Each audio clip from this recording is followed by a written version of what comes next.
guys! So today we're going to have a look at taking product photos, whether that be for your Etsy shop, Amazon handmade, personal website, or wherever else you might sell. Let's get to it.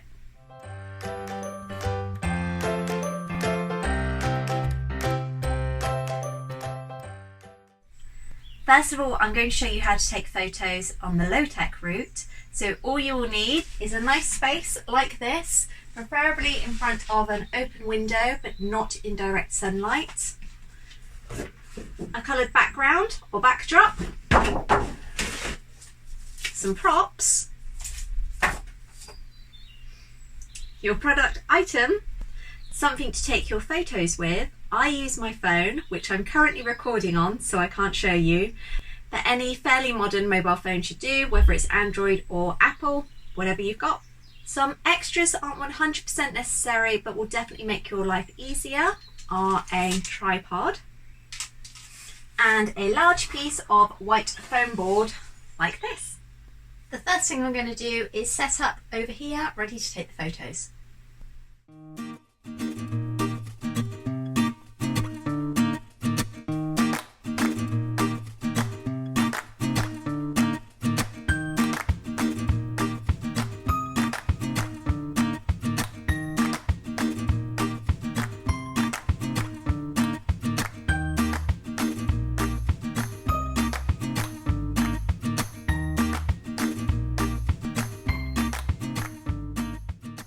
So I've set up my little scene here, and you might have seen that I was using white tack just to stick some of the eggs down.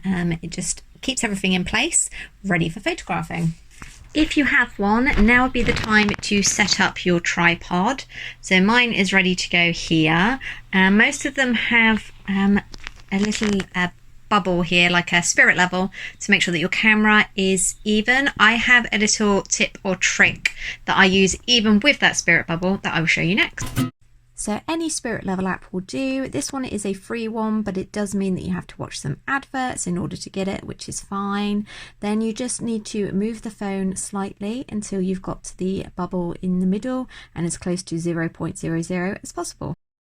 The app that I actually use to take my photos is called Camera FV5. It's one that I've been using for a few years now. I have actually paid for the full version, which means that all of the features are unlocked, and because it's Android, it means that I can use it on any of my Android devices, which is great. So as you can see here, there are different white balance settings that you can actually adjust yourself. Usually I keep it on the auto white balance, but it is nice to have that option to go through if I need to. The different ones available are the manual, and as you can see, this really needs some heavy tweaking, so I don't use it that much, but it's good to have that option. And then after that, you've got cloudy day, which is good for some outdoor shooting. Bright daylight, again, it's not one that I use too much, but it's good to have it there. Then you've got strip bulbs, which is perfect for if I'm in the cabin, because that's the lighting I use. And lastly, you've got incandescent bulbs. I'm not quite sure how to pronounce that, but that is one of the settings on there as well. Before I take the photos, I'm just going to use the white mount board that I mentioned before. Fingers crossed you're going to be able to see me in the camera. This is a bit tricky because I'm having to kind of edit everything and take on the camera so I can take photos. It's a little bit confusing. But you want to put your whiteboard so that wherever the window is, in my case over here, the sunlight's coming in, hitting the whiteboard, and then you're just going to try and manipulate it so that it is bouncing back at your product. This just helps to brighten everything up. I am so sorry for the quality change, but I've had to grab the iPad, and I also don't have a tripod for it, so it's all going to be a bit wibbly wobbly. As you can see, I have set up my product that I'm going to have photographed there. The window with the lovely natural sunlight, excuse our shocking fence, is there, and then the whiteboard is set up to bounce the natural sunlight back in, and then in front of that I have got my phone set up on the tripod, and I have checked to make sure that it is all completely equal, as in it's all straight. So, oh cool, there's a bit of inception there going on. So I am now going to do my best to pop you on the iPad so you can see what I'm doing. Wish me luck. So making sure that the image is in the middle. The app that I use has actually got these really handy markings on. You can change them, but this is the one that I like, as once I've edited everything, I will pop it into a square. So just making sure that it's focusing, and then press the shutter button, and focus there should be, let's just see, autofocus. Let's see if I can get it to manually focus. There we go, it's better.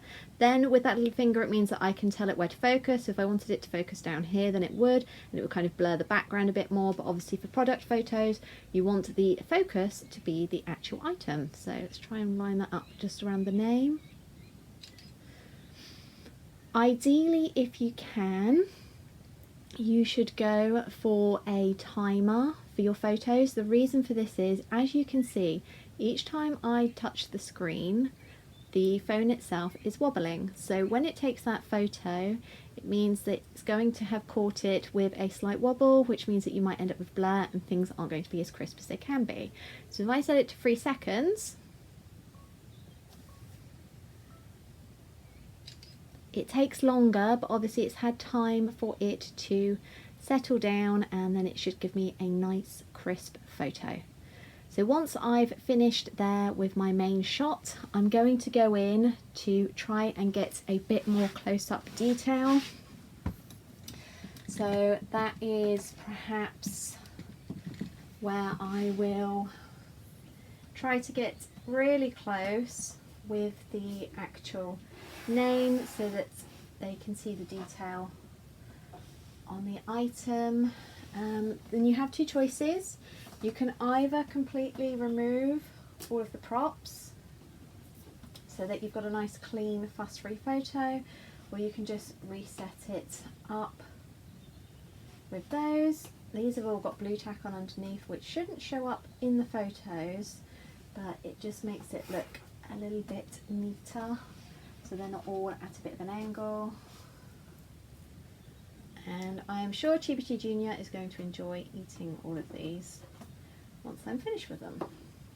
Right, so I'm going to use those ones and just have this bit here. I'm also going to move the tripod down slightly, move those a bit further out of the way, and because I've moved the camera, I'm going to switch back to the spirit level and just see, yeah, that's not too bad.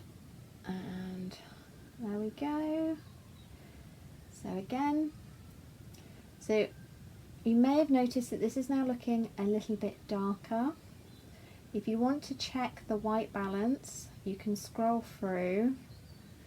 See, I'm not sure if that one might actually be a bit better. It's always a good thing to keep checking.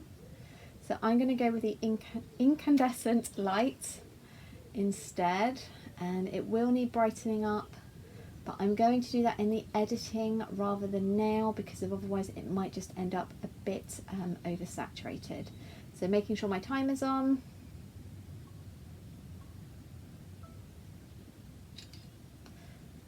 And so you want to be taking a few shots from each, just to make sure that obviously they turn out okay. And then once I've done that, I want to focus on the details of the item. So that might mean that you need to take your phone off of the tripod, and I'm going to have a look at the cute bunny ears.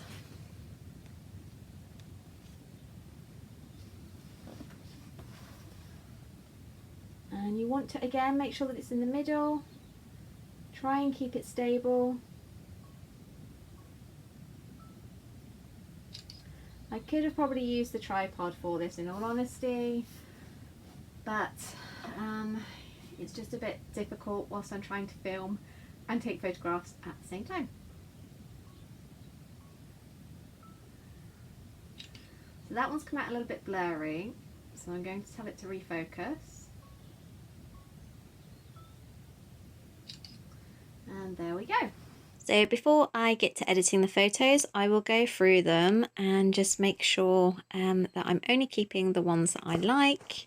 To be honest, they are all pretty much the same. There might be a very slight variation in lighting, but not too much. And one thing you may notice is that the image themselves show up a lot darker now compared to what they look like on screen. And personally, I prefer to edit mine on the PC because most phones are backlit, which means that your photos will look a lot brighter than they will actually are. So depending on what device it's being viewed on, they could be looking a bit darker or a bit too dark. So the next step is I will transfer all of these and put them over onto my PC. If I was going to use my phone to edit, then the app that I use for that is Snapseed, and I'll just go through that with you now. So Snapseed is another free app. I'm not sure if it's available on Apple or if it is for Android, but it's fairly easy to use. So you just go to your recents, and if I was going to edit this one here, then I would go straight to this pencil here, and the first thing that I do is look at the white balance. So check down here, it's the AW, which means auto white balance, and that's not too bad. But let's see if we were to go in with this pencil here, and you want to try and find a kind of neutral area, so, or a white area, and then it just tries to balance out all of the colours and just make it a little more realistic to what it was in real life, compared to obviously what the camera lens was seeing. If you're happy with that, then press the tick button. Then I like to crop all of mine to square. It makes it easier for displaying them on Etsy and also my website. So you want to make sure that obviously your item is in the middle and that you have enough area surrounding it so that it doesn't look too cramped, but also that it's not too lost. So press the tick button once you're happy, and as you can see from the bottom there, I need to edit that a little bit more because I've managed to keep the bottom, I need to keep the bottom of the the edge of the IKEA desk needs to go. So there we go, that's better. And then I'm just going to lastly go into curves, and as you can see, that has automatically brightened it up a bit for me. And then just press the plus button if you're happy, or you can kind of have a little play here. No, I think we're going to go for the auto one again. There we go. And then once you're done, you can just hit the little download button there and save it. So here is the completely raw image, unedited, and this one is the edited version that I quickly did in Snapseed. I'm going to let you have a closer look at both of those. So unedited and edited. So as you saw, the Snapseed edit took me probably about a minute, maybe less, and it's okay if you want something quick, but personally I prefer to use my PC for the reasons that I mentioned before. So next week we're going to have a look at editing on a PC, laptop, something like that, with a free software called GIMP. It's a little bit more technical, but not too much at all. I should say that I am by no means an expert. My photos are just about passable, but it is lots of tips and tricks that I have learnt along the way to try and get them at a level that they are passable. If you have any questions, please do pop them down below. I hope that you've learnt something today. Thank you so much for joining me. Hit that like and subscribe button if you haven't already.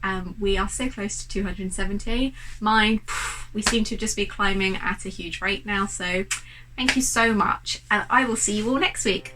Bye.